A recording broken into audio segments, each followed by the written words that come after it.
good afternoon, good morning, good evening, and good night. Thank you so much for downloading the Faith Live podcast. I'm your host, Pastor Nathan, here with nobody. Pastor Matt is at summer camp this week. And in fact, most of the staff is at summer camp this week. So I didn't want to just skip this week for the podcast, but it's a little weird because it's just me today. So it's going to be a little bit shorter because I just don't know if I can talk by myself for an hour. Kind of start to feel like a crazy person, but it's going to be a fun time today. As always, if you have not done so already, please make sure you leave us a 5-star review on Apple Podcasts, on Spotify, or wherever you downloaded this. And if you're watching us on YouTube, go ahead and click like, go ahead and hit subscribe, and leave us a comment, leave us a follow. Leave us a follow? Just follow us on YouTube, leave us a comment, and we will respond to that. In addition, you can email us at podcast@dfchurch.com. That's podcast@dfchurch.com with all your questions, thoughts, concerns, and just general ideas. Hey, let me know. What do you think? Does a solo podcast work? Is it a little bit weird? I'm going to tell you, I feel a little bit weird because I don't have one of my normal tripods. We had to use somewhere else anyway. And when I got into the podcast room, it wasn't here. And so I thought I could go get it. But you know what? I don't need all 3 cameras anyway. But what that means is I'm actually sitting in Matt's chair. So if this looks backwards from what you normally see, I feel backwards. I'm sitting where Matt normally sits. So it's very weird, but like I said, we are going to dive right in. Obviously, the biggest thing that's happening in news that's happening in the world right now, one of the biggest things is these floods happened in Texas. And the loss of lives, the tragedy that's happening at these summer camps. It was a little unnerving watching all my family go to summer camp. I know we don't have to worry about the floods here, but it's just the timing of it as they all go off to a summer camp where, what are we going to run into? Fires, maybe things like that. But obviously terrible, terrible flooding. And it's one of those things that you've got to think it's like this Christian camp with these children who are passing away, and you got to think, where is God during this? I'm sure a lot of people are asking, like, why would God, I've seen this online, why would God allow kids at a church camp? And it's one of those, the most difficult questions, right? It's one of those things that we've been wrestling since humanity's existed. The book of Job. Why do these things happen? Why does evil exist? And the official word for that, they call it theodicy, and it's this problem of evil. And I know we've talked about it, and it's really tough because on the one hand, you can come up intellectually to an answer. You can say, I can figure out the logical proofs, and this is why I know in my head that God will allow, not necessarily cause, right? But why would God allow terrible things and evil and suffering to happen? And I can rationalize and come to the reasons I know biblically why God might allow these things. But when you're confronted with the reality of it, it can still be very hard emotionally to just, that feeling is so difficult of it. So that's not what today's going to be about necessarily, but I did want to bring it up because I think it is such a prevalent question, and you might be wondering the same thing. You might be asking the same thing, people might be asking you, like if you're watching this and you're a Christian already, people might be saying, well, why? Why would God let this happen? And I guess, like I said, we can talk about the reasonable things. We can understand that, God is working out things ultimately for our holiness and not for our happiness, and that we live in a fallen world where free will happens. Now, this isn't necessarily a free will issue in the sense that floods aren't a result of free will, but you could say that, should a camp have warned, should they have been warned at the camp, or the weather system's done this, or should they have years ago installed warning, out loud systems, all of those things. But we do ultimately remember that we live in this broken, fallen, painful world. And sometimes the best answer or the best response isn't to just give the intellectual understanding of here's why we know God can allow it, as opposed to just comforting those who need comforting, mourning with those who need mourning, and understanding that we do live in a broken world. We do live in a world that desperately is pointing us to the need of a savior, of somebody who can help us, who can redeem and fix and correct that broken world. And so these are opportunities for us to show that love and care and compassion and be with people who are hurting. And ultimately, it helps point us to a God who hurt with us, who knew so much of the pain because he personally came into this world, lived the human life, and died for our sins, and died to ultimately restore and fix what was broken. So when we think of God wiping every tear away, it's because that pain is there and he's experienced it personally firsthand, but is here to comfort us so we can comfort others. Now, that's a lot of things to say, a lot of words to it, but it's I think what we can do, and ultimately being there for people, having that relationship and helping those in the ways, and then using these as an opportunity to show God's love to people. Are there ways you can help? Are there ways you can help those who are affected, who you can send, if it's time, or spend time or money or whatever, in a way that you might be able to help as a tangible way to show that love of God. So that's kind of the bigger news story right now that's kind of happening, and it's really tragic. But let's go into my main topic today. So today, like I said, it's going to look a little different because it's just me, and I don't necessarily want to talk forever. I saw a video on TikTok recently, and it kind of struck me in an interesting way. So what I would like to do is I'm gonna play the video. We're gonna watch it together, and then I want to talk a little bit about it. And then I want to go, we didn't get a lot of emails from last week, but we got a lot of responses on our comments. And so I like 30, 40 comments just on one of the videos. I love to kind of dig into some of those responses as well with what we talked about last week. So that's kind of be what it's going to kind of be what today will look like, right? We're going to watch this video, talk about it for a few minutes, talk through some of these comments that we got, and then we'll go about our way. So without any further ado, this is a creator. His original TikTok name was Violin Robin. If you've ever followed him on TikTok, he has facetiously continued to add all these different titles and things into his name.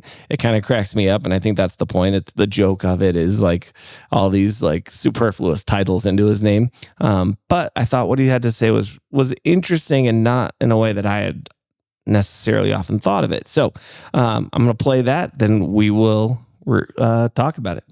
A lot of people don't realize they have itching ears because their pastor is saying all the right things. In 2 Timothy 4, when Paul says the time will come when people will not tolerate sound doctrine, he uses the Greek word eneko, which means to bear up, to suffer, to stand firm under sound doctrine. In other words, the hallmark of somebody who is gathering teachers to themselves to itch their ears is that they're never transformed into a greater degree of holy and righteous living. Sure, they're hearing things about progressive Christianity and abortion and the cultural issues and sexual immorality and whatever other boogeyman you want to insert into, but it's not a worshiping of Jesus. It's hearing what you want to hear. It's Jesus slapped on top of conservative politics. You're saying amen after every single thing that the pastor says. You tell other people that he's not preaching feel-good sermons. He's telling the culture exactly what they need to hear right now, but you yourself aren't changed. You're not loving your spouse more deeply. You're not loving your neighbor more deeply. You're not walking in greater discipline and holiness. In reality, you have itching ears. This pastor is just telling you what you want to hear,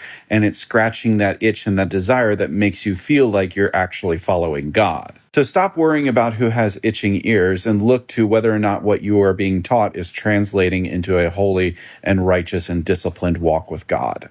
All right. So maybe that jumped out at you the same way it jumped out at me, because I've often thought about, and I don't think this is necessarily incorrect, but when we talk about accumulating those teachers around you that are going to teach you what your itching ears want to hear, we often do think of just the blatant false doctrine and the blatant false teachers, right? I can think of the church where the pastor teaches that, if you don't accept as good and right everything in the LGBT movement, that you don't really believe the Bible, or that they'll tell you, hey, I've had people tell me this personally, maybe Paul just was confused about that part. Maybe pick up a thing that Paul says that we don't like in our culture, and they'll say, yeah, Paul just got that wrong, and it's like, oftentimes it's very easy to put the blatant false teaching into that itching ears and just saying, yeah, people want to be culturally relevant. People want to fit what our culture wants them to hear,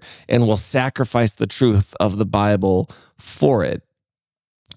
But I don't think we've ever thought about it in this way that he said. At least I haven't. And it's this idea that when we go too far down into that side of talking, like saying how bad all these other false teachers are, and then putting our own teachers up on a pedestal, we can be guilty of the same thing.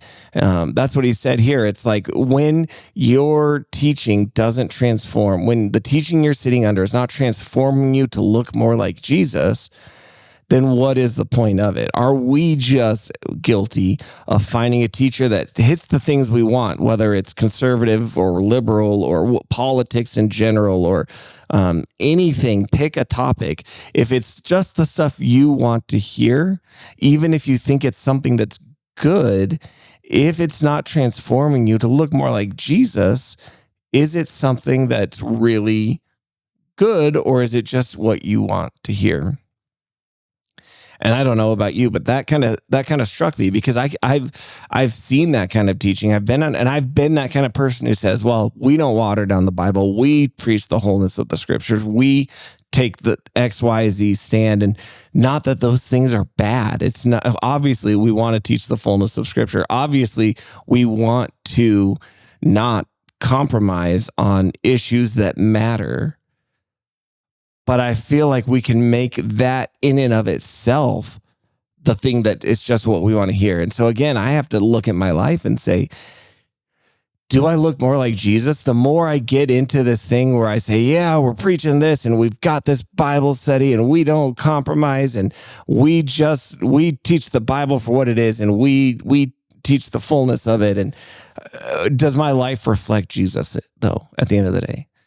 Because if it's not, then what am I really doing? I'm putting all my hope and faith and teaching into something that's just what I like to hear. But on the other side, we're doing the exact same thing that we're upset at some of these more quote unquote liberal churches, right? So when I see a church that is super affirming, and they welcome and say it's a good thing to be practicing into the LGBT movement, and we're going to affirm same-sex marriage and things like that. And I can look at that and say, man, you have just put what you wanted to hear into the Bible, and you're not actually listening to what the Bible says. And then I turn around and I just get the super, again, political side of it, where it's only going to be about all these things that you're wrong about. And we've lost sight of, do I look like Jesus? And so that's why I think discipleship in a small sense is really important. Not a small sense in a small discipleship, but in a small group, sorry. Like if I am in a group with a couple other people and we are actually building each other up, and I can look and say, hey, I'm looking more like Jesus now than I did 3 months ago, a year ago, or whatever. And so then the teaching I'm sitting under the church is prompting me towards that, and is helping me without compromising the truth, but pushing me. So how do I look like Jesus more?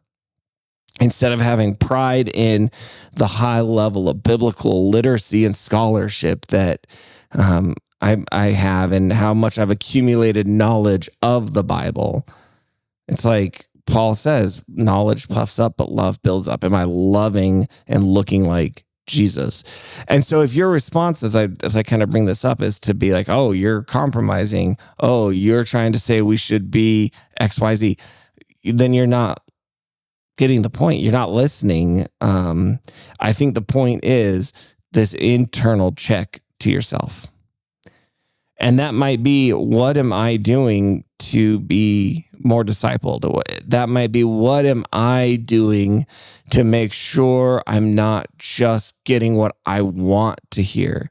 Like that's an interesting question. How often, wherever you are, whoever you are, wherever you go to church, if you do go to church, how often is what the pastor's saying challenging you and convicting you and making you think, oh, I don't know if I like that, because it's going to lead you to look more like Jesus. Not because it's just something offensive or dumb or heretical, right?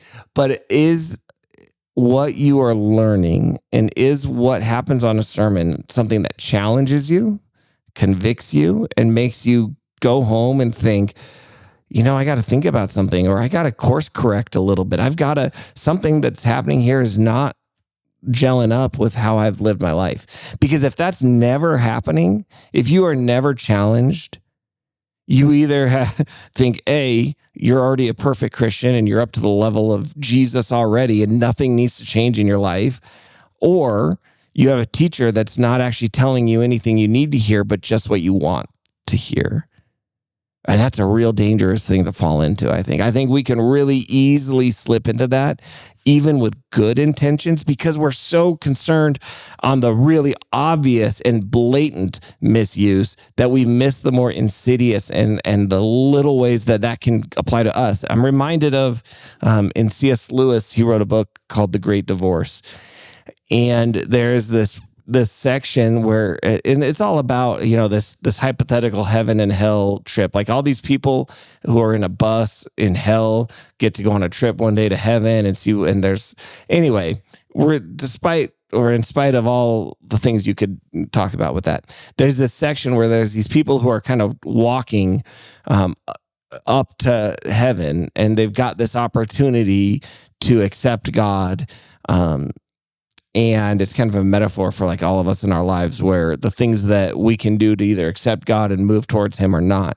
And there's this person who just has this love of their child, but that love of their child, even though it's a good thing, becomes so consuming that it prevents them from actually loving God. And it's like, we can take these good things, and if they become the substitute for what actually God wants us to have, then even that good thing is a deterrent or a detriment or a problem in our lives. And so, yes, it's important to take the Bible seriously. It's important to preach all the Bible. It's important to not compromise on all of the Bible.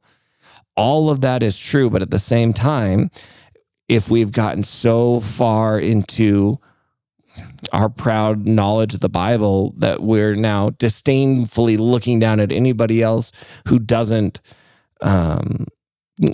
take that approach, we've just deceived ourselves in a different way. And we've let something good become a good thing becomes a God thing, as I think as Mark Driscoll said, where that thing that was good is now taking the place of God in our lives. And so when I saw this, my immediate thought was a lot of things, but ultimately, and why I wanted to talk about it today, is that I think it's good for us to examine, have we put ourselves into a spot where we're only hearing what we want to hear?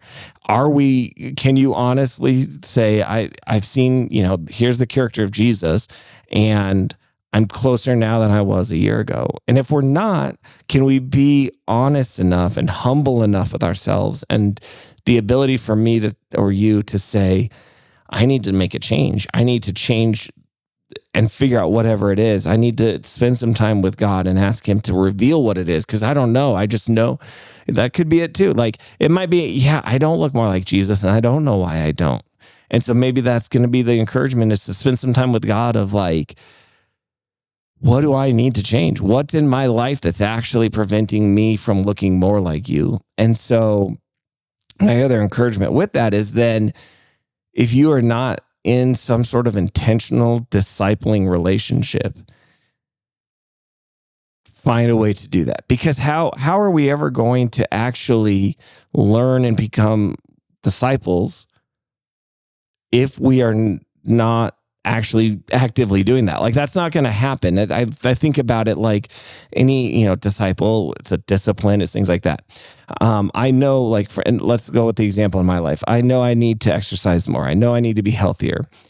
And it's like, if I say, all right, I need to lose weight and I need to eat healthier, or I need to have XYZ happen for my health, if I don't actually do something, just knowing all that's not going to help me. If I say, well, this is so strange, I'm not getting in shape. And my doctor says, well, have you been, getting some cardio in? Have you been out walking? Have you been doing anything to move your body? I say, no. And he says, well, have you changed your dieting or your what you're eating? Have you been trying to be mindful of, less sugar, less carbs, or whatever it needs to be? And I say, no, I haven't done any of that. I just want to get in shape. And he says, well, you're not doing what you need in order to get in shape. And I said, well, yeah, it should just kind of happen, right? I mean, I've read a lot about what I need to be doing, and I know in my mind all the exercises to do. And in fact, I go each week to a class that teaches me all the exercises that I'm supposed to do. And I know every exercise, and I've mapped out exactly how I need to eat to be healthier. And then the doctor says, well, did you do any of it? I say, no, but I learned it. That's ridiculous, right? But why do we do that as the Christians? In our Christian life, we know a lot. We study the Bible. We've learned about it.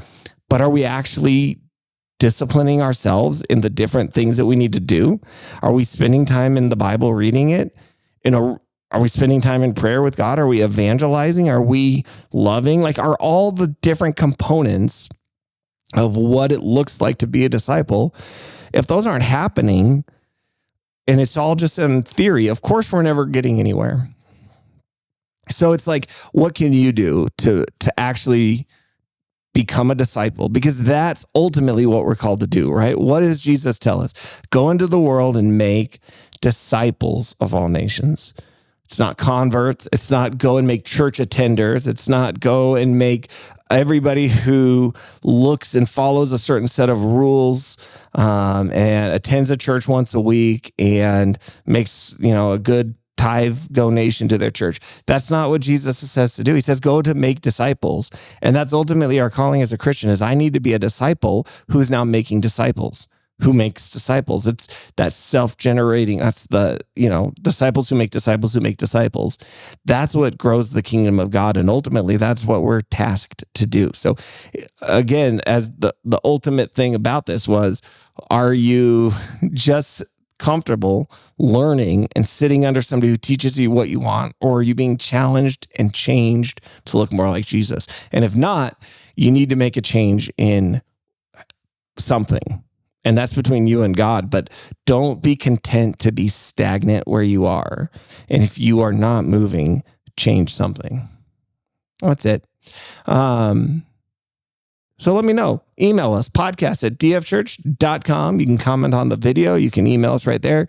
Has that been something you've ever thought of before? Is that the way you've thought of the itching ears thing? Or is that a new kind of way of maybe thinking about it? I don't know, but I'd love to hear from you. Now, like I said, I want to go into some of these TikTok comments that we've gotten. So last week we were talking about this concept of, it's like, we talked about like removing prayer from school and the 10 Commandments and all these things.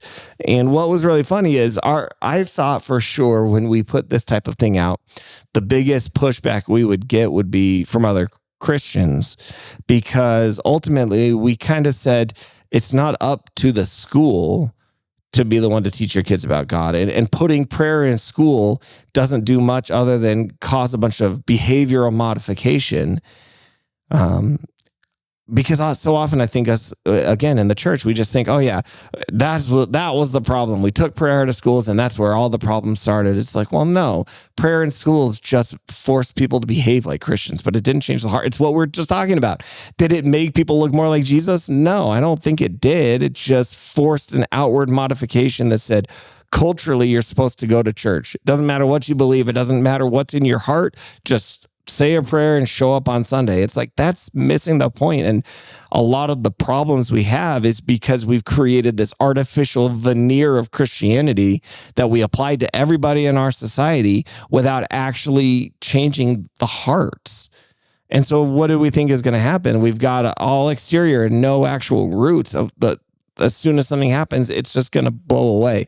And that's where we've seen our culture go. And so I think instead of worrying about the government enforcing my religious beliefs or the government putting prayer in schools, it's like, what do we do to change hearts and change? Anyway, so I thought, the blowback would be other Christians saying, well, hey, you'd say we don't need parent schools. That's a problem. But really, it was the opposite way of people assuming, even though we would say the contrary, that we were trying to enforce that behavioral modification. So like I put a video, and this one, maybe this was my fault. I put it very open-ended. I asked that question last week. I said, so many people say there should be prayer in schools and the government should be involved in this. And then I turned it over and I said, so Matt, what do you think about it when people ask that question? And that's why I put that clip up. I didn't give an answer because I wanted the answer to come from the comments. I wanted to engage with people. And so we didn't answer the question. We didn't say, yes, there should be this and that in schools. In the clip I put up, this is just one of the shorter clips I put up. And so I put up that clip to try to get conversation going. And the comments say, one guy said, neat video. I like the part where the whole point of what I'm watching gets cut off at the last second. And I said, well, yeah, that was the point. It was a 30-minute discussion and I was trying to help you enter the conversation. And then somebody said, well, why should we do this and not force kids to follow the Quran or the Vedas? And I said, we shouldn't do this. At one point in the episode, I talk about the fact that this would not be good. It's more on the parents. And then this person said, oh, the whole vibe of the video was kind of giving that, but I only gave it a quick glance. So that's my assumption. And I was like, yeah, that was good of you to mention that because that was the assumption. And I said, yeah. Somebody else said the only thing taken out of schools was teacher-led prayer. You are still allowed to practice and pray whenever you want. This is a parenting problem. Teachers should be teaching your kid, should not be teaching your kid your own personal values, which I said, I agree with that. We dive into this, I said, in response to this guy. It isn't the government's job to raise our kids. And so we need to stop acting like it is. And this is where he said, could you show me where I said the government should raise our kids? Because in this video, you say that they should.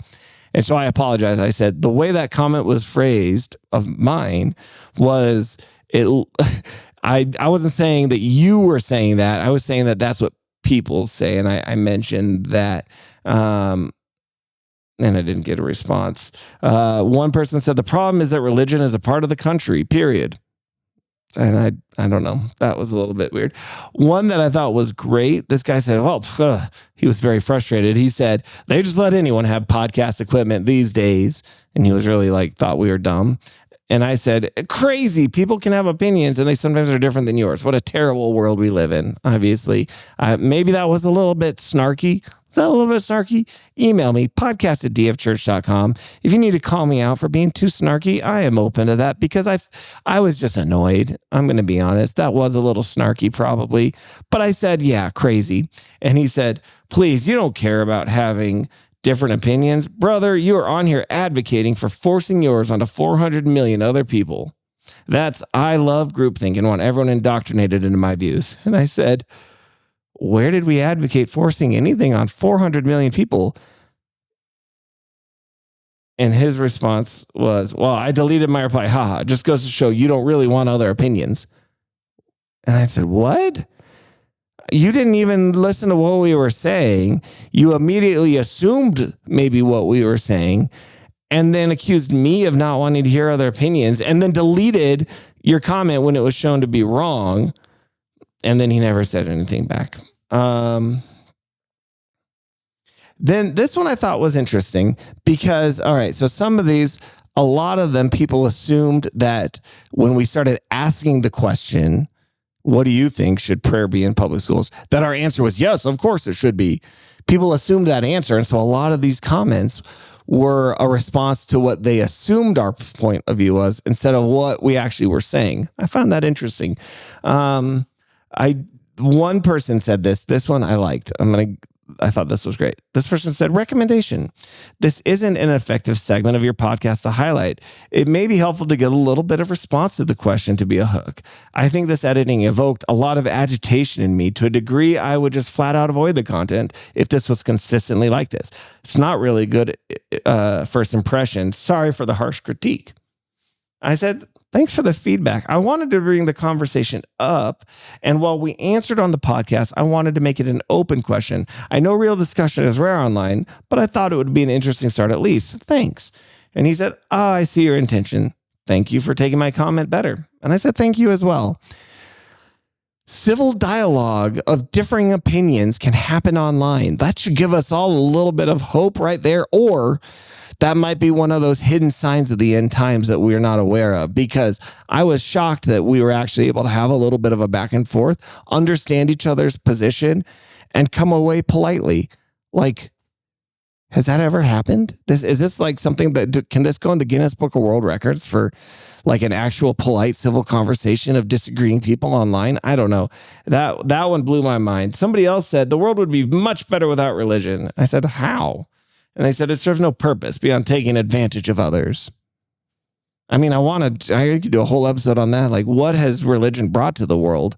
There's a lot of very good things. And so regardless of if you like it or not, that's undeniable fact. I also put up a video, and I thought this one might be a little controversial again on the Christian side, but I got a lot of pushback on the other. And on this other clip, and again, this was all from last week's episode, I basically said, yes, well, we should vote in the way that our conscience dictates us, especially on issues that really matter, like the pro-life versus pro-choice debate, that it's, as a Christian, as is anybody in this country, we have a right to vote to make our voices heard. I said, in the end, it's a fine line, because ultimately, if we spread the gospel, if people come to a saving faith in Jesus and their lives are changed and transformed, the legality of it actually becomes secondary. So I said, if everybody loves Jesus, they're not going to be out there trying to get an abortion and kill their kid. They're going to just follow Jesus. And so regardless of if the law allows them, that's secondary, because think about like the early church. They were in Rome, who had no laws protecting their beliefs, and yet they still did what was right. They still followed what God told them to do. It didn't have to be a legal thing that forced people into that. Now, like I said, it's being a place where my voice can be heard, and a democracy, a republic, and all the things that we talk about with our governmental system. I do have the opportunity to vote, and I should be able to vote just like everybody else to make my opinion heard. But I can't. I think ultimately what my point was is that we can't rely on that because all that really does is change behavior. It doesn't change hearts. Again, so I said that, and somebody said, "Golly, it is a weird balance trying to force your beliefs on everyone else." And so I said, every time a person votes on a law, they're voting to impose what they think is right as law. Every law that exists is an imposition of belief onto the rest of the country. This isn't something exclusive to Christians. Why would a Christian not vote what they believe when every single person votes what they believe is right? And I think that's something that people often miss. It's like, well, Christians, why are you voting? Why are you voting based off your religious belief if nobody else shares that? And it's like, because that's what our country is built on. Every person votes on what they believe, and it would be weirdly discriminatory to say, oh, you are against, pick an option, abortion, because you're Christian, you can't vote on that. But then another person, let's say they're against abortion for purely scientific reasons. Okay, well, you can vote for that. Like, that doesn't make sense. Every single person is voting. And let's flip it to the other side. There are some groups who are really against all the immigration enforcement that's happening right now. And there's even some religious groups that are against all of this. If they were given an option to vote, would people say, oh no, you can't vote against immigration enforcement because it's a Christian belief, or it's because it's your belief that it's wrong? Like all the people who are out here protesting and wanting the system to change, it's because they think it's wrong and they want to impose that belief. Everybody is trying to impose, when we get into politics and law, your belief on something. One person, and again, this is not a swear word, but some people might not like this word. But one person said 10 crap commandments. I just replied, helpful. Because in this video, I didn't even mention the 10 commandments. I don't know what this guy was thinking. Whew. Now, this one really, really confused me. All right. See if this follows, if you guys track what's going on here. This guy girl, I don't know, says, so, all right, again, remember, this is in response to a clip that I said, while we should be able to vote our beliefs, we can't rely on that because we need to worry first and foremost about letting God change people's hearts, telling people the gospel, allowing God to work in them, because then the laws become secondary, right? That's the context of what I said. This person said, so you're not a Christian because the Bible gives guidelines on abortion. It doesn't say no to abortion. So he says, if I am voting against abortion, I'm not a Christian because the Bible doesn't say it's wrong. And then I like this. Somebody else said, you didn't hear him at all. He says true followers don't need laws to follow the teachings of the Bible. Followers will hold their beliefs of what, regardless of what the law permits. All legislation does is force everyone to adhere to the beliefs of one religion. And then somebody said, well, he literally says he wants legislation on abortion. I accidentally closed it. And then somebody else, the point, and they pointed a finger one way, and then they had you and pointed the other way. I thought that one was funny. That one made me laugh. And so it's like, yeah, you regardless of the first part of what you're saying, you are focusing on the wrong thing with that, sir. So those were just, if you are a part of our online community, if you follow us on any platform, please, if you haven't done so already, go over to TikTok, give us a follow there, Facebook, YouTube. There's a Facebook, Instagram, and TikTok have dedicated Faith Life pages. And if you're not following those already, we would love for you to follow us there. Give us some support. Our YouTube is still under the main Discovery channel. So if you're following Discovery Fellowship on YouTube, you'll see all of the Faith Life content. But Facebook and Instagram and TikTok, dedicated separate accounts from Discovery Fellowship, because we want to make sure if you're watching us, this is not just for people at Discovery Fellowship. This is not just a podcast for our church. We love having people from our church here, but this is for anybody who wants to learn a little bit of how to navigate this world that we live in, this culture that sometimes seems so antithetical to what we believe as Christians.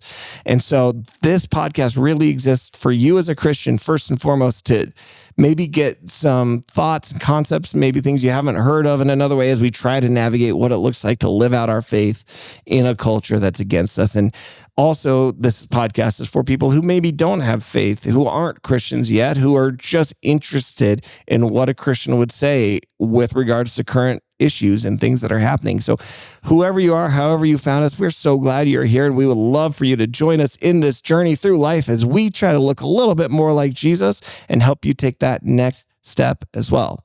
That is about all the time I want to spend today. And I am so glad if you made it here to the end. I want you to send me an email. I want you to comment below, say, hey, I made it, because I just want to hear who's here with us. So even if you're like, oh, somebody else is going to send that email, no, stop what you're doing right now. Pull over to the side of the road if you're driving. If you are making a sandwich, put the knife down. Come over, email us, podcast@dfchurch.com. That's podcast@dfchurch.com. Let us know what you think, and we will be back next week with your regularly scheduled programming. See you later.